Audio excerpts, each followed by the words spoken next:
नमस्ते भारत। आज मैं आपको इस वीडियो में बताऊंगा कि इस पूरे हफ्ते में सोशल मीडिया पे सबसे ज्यादा चर्चा किन चीजों पर हुई। तो शुरू करते हैं शुरू से।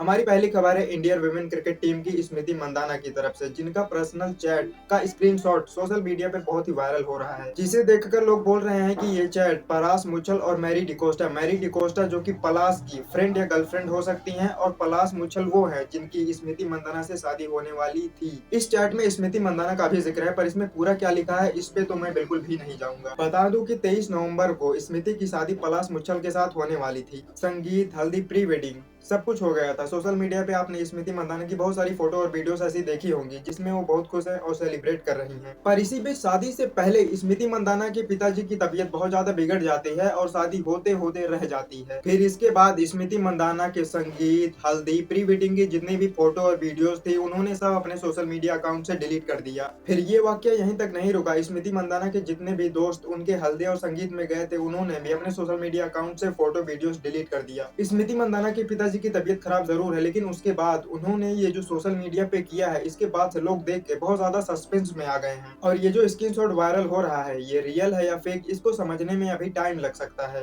ये स्क्रीनशॉट रियल है या फेक कोई नहीं जानता, पर इसी के आधार पर सब लोग पलाश मुच्छल को चीटर चीटर बोल रहे हैं। अब ये क्या है, कैसे है, कितना सही कितना गलत है, अब ये तो समय ही बताएगा।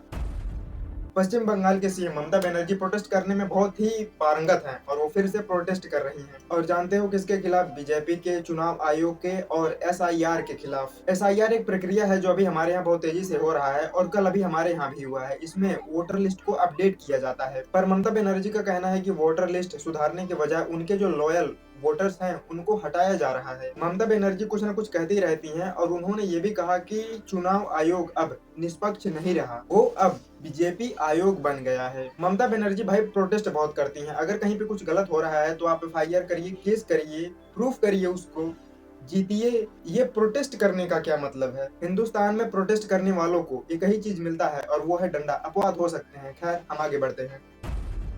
हमारी अगली खबर है इथोपिया से। इंडिया से इतने किलोमीटर दूर इथोपिया में मेसे गुब्बी नामक एक ज्वालामुखी 12,000 साल बाद ब्लास्ट हो गया। जब वो ब्लास्ट हुआ तो उसमें बहुत सारी हानिकारक गैसें थी और वो गैसें आसमान के बहुत ऊपर तक पहुंच गई और फिर पश्चिम से आती हुई हवाओं ने उन गैसों को ढकेलना चालू किया। इथोपिया के बगल में बहुत सारी कंट्रीज हैं और उन बहुत सारी कंट्रीज के बगल में है इंडिया। फिर ये हानिकारक गैसें इथोपिया से उड़ती उड़ती इंडिया के बहुत सारे स्टेट तक आ गई, जैसे दिल्ली, महाराष्ट्र, पंजाब। फिर इंडिया से होती हुई ये गैसें चाइना की तरफ निकल गई, जिसकी वजह से बहुत सारी एयरलाइन को अपनी फ्लाइटों को डिले करना पड़ा या तो रद्द करना पड़ा।